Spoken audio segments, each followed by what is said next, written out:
Nation 27 और देखिए बड़ी खबर यहां पे सामने ये आ रही है कि राम मंदिर चढ़ावा चोरी मामले में सुप्रीम कोर्ट में सुनवाई जो कि होनी थी वो यहां पर सुनने को मिल रही है। एसआईटी जांच की मांग वाली याचिकाओं पर सुनवाई है और एसआईटी अपनी स्टेटस रिपोर्ट सुप्रीम कोर्ट में जल्द यहां पर सौंपेगी और एसआईटी कोर्ट के प्रति जवाबदेही है, ये सुप्रीम कोर्ट का कहना है। और साथ ही सुप्रीम कोर्ट ने कहा है कि एसआईटी में फॉरेंसिक ऑडिट भी शामिल होगा और सुप्रीम कोर्ट ने सभी पक्षों में यहां पर सुझाव मांगे हैं।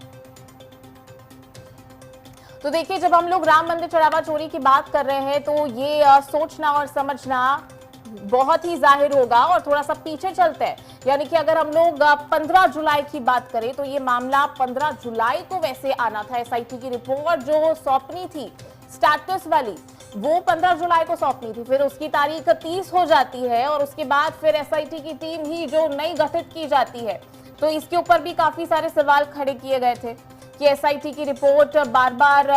तारीख पे तारीख होता जा रहा है, ये वाले भी बहुत सारे सवाल खड़े किए गए। फिर बाद में ये कहा गया कि एसआईटी की नई टीम गठित करते हैं और उसके बाद जो एसआईटी की रिपोर्ट आएगी उसके ऊपर ध्यान दिया जाएगा। और इसी के बीच में योगी आदित्यनाथ ने लोगों से, जनता से, राम भक्तों से ये अपील की थी कि जब तक एसआईटी की रिपोर्ट नहीं सौंपी जाती है, जब तक सामने नहीं आ जाती है, तब तक किसी का बोलना ठीक नहीं होगा और जितने भी राम भक्त हैं वो अपनी आस्था रखें और एकदम सारी अफवाहों से दूर रहें।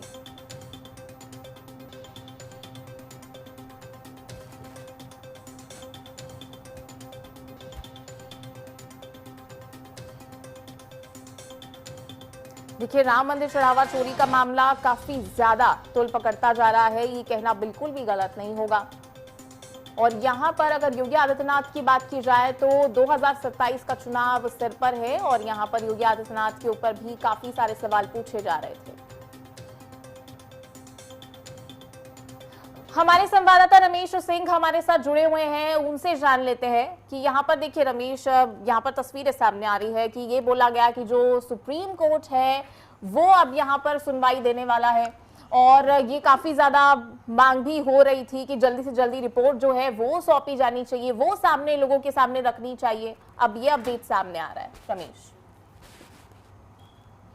बिल्कुल, आप देखिए कि सुनवाई के दौरान सुप्रीम कोर्ट ने कहा कि एसआईटी को जांच तेजी से करनी चाहिए, साथ ही साथ जो जांच की रिपोर्ट होगी वो सबसे पहले सुप्रीम कोर्ट याचिकाकर्ता कह रहे थे कि एसआईटी की जो जांच की रिपोर्ट है वो उनको भी मिलनी चाहिए। सुप्रीम कोर्ट का कहना है कि एसआईटी का जो गठन किया गया है वो सुप्रीम कोर्ट के द्वारा किया गया है, तो इसके लिए इस पर कोई सवाल नहीं उठाया जा सकता। एसआईटी अपनी जाँच कर रहा है, अपनी जाँच प्रक्रिया को तेजी से कर रहा है, साथ ही साथ वो जो अपनी रिपोर्ट देगा वो पहले सुप्रीम कोर्ट देखेगा, फिर जो उससे शामिल जो पक्षकार हैं वो उसमें शामिल होंगे। साथ ही साथ ये भी बताया गया कि जो लोग भी उसमें चढ़ावा चोरी में शामिल थे सब पर कठोर से कठोर कार्रवाई की जा रही है। देखना होगा जब जांच की पूरी रिपोर्ट सामने आएगी तब न्यायालय क्या निर्णय करता है। जी, लेकिन यहाँ पे रमेश जी एक और सवाल नहीं उठता है कि जिस तरीके से यहाँ पर जितने भी शंकराचार्य भी थे वो भी यहाँ पर कहते हुए खुलकर नजर आए। उन्होंने कहा कि ट्रांसपेरेंसी तो होनी चाहिए थी और ऊपर से अभी भी एसआईटी की चलिए रिपोर्ट आ रही है सामने या जितने भी दिन में आ जाएगी, लेकिन उसके बाद फिर ये जितने भी संत थे उन्होंने यह आरोप लगाया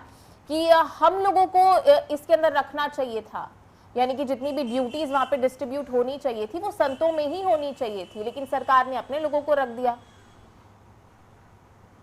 देखिए, अभी ये जांच का विषय है और इसमें सुप्रीम कोर्ट ने ये भी कहा है कि अगर किसी चीज जांच को कोई लगता है कि ये जांच और होनी चाहिए तो वो जो तुषार मेहता है उनको अपना लिखित में भेजे और उसके बाद वो एसआईटी को सौंपा जाएगा कि हाँ इन चीज़ों पर जांच की जाए। साथ ही साथ आप देखिए कि फॉरेंसिक ऑडिट की बात पहले ही सुप्रीम कोर्ट ने कह दिया है कि उसकी फॉरेंसिक ऑडिट होगी, जो भी रिकॉर्ड हैं वो सुरक्षित रखे जाएंगे। साथ ही साथ जब से राम मंदिर ट्रस्ट का गठन हुआ है तब से जो चढ़ावा आया है, जो पैसा आया है, सबका हिसाब किताब किया जाएगा, सबकी ऑडिट होगी। अब देखना होगा कि जब एसआईटी की पूरी रिपोर्ट सामने आएगी तब जाके स्थिति स्पष्ट होगी और तब जाके चीजों में ये पता चलेगा कि इसमें कौन कौन से लोग शामिल थे, यहाँ पे ट्रस्ट को लेकर एक वेबसाइट भी बनाई गई है, वेबसाइट को अपडेट भी किया गया है कि अब से जो भी चढ़ावा चढ़ेगा वो वेबसाइट के अंदर दिखेगा ताकि ट्रांसपेरेंसी, जितनी भी ट्रांसपेरेंसी है वो सामने दिखे। लेकिन वो वही सवाल बाद में खड़ा हो जाएगा कि जितना चंदा चोरी हो चुका है उसका हिसाब किताब कौन देगा।